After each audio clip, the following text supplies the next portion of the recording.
the warning signs are everywhere, aren't they? No. You are an extraordinary generation in contrast to the generations of the 20th century, which went through their horrors of war, plague, Dust Bowl and famine and so on.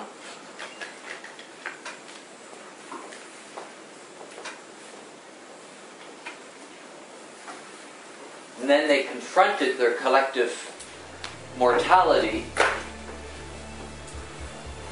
in the age of Hiroshima, and the baby boomers saw for the first time this little blue ball from outer space. And for the first time in human history, we saw ourselves hanging in space. And that coincided with the birth of the environmental movement.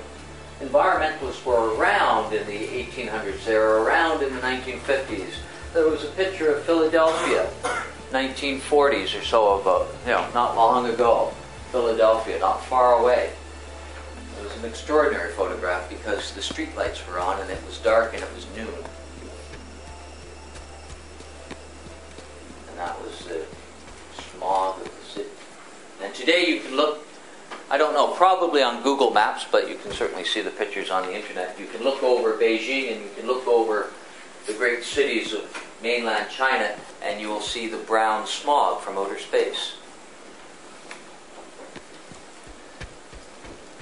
My anthropologist professor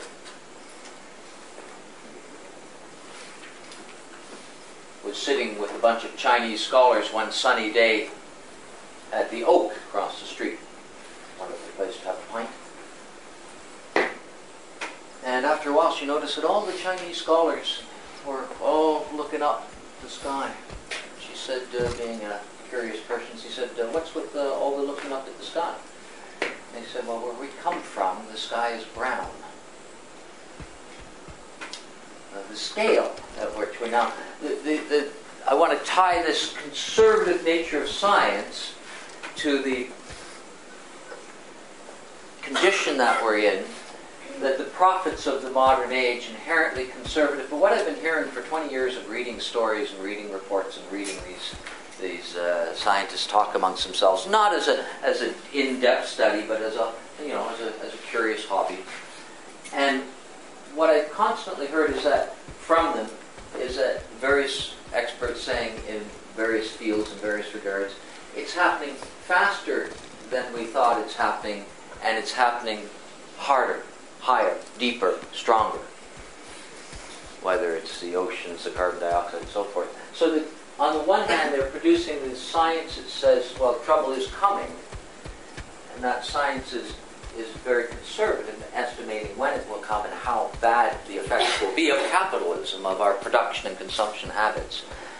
But when they speak off the record, when they speak outside of the publication process, when they speak as individuals, as mothers and fathers and parents, they acknowledge, hamstrung by their methodology, they acknowledge their own surprise consistently, and they say, hey, it's happening faster, it's coming sooner, it's going to be bigger than we thought.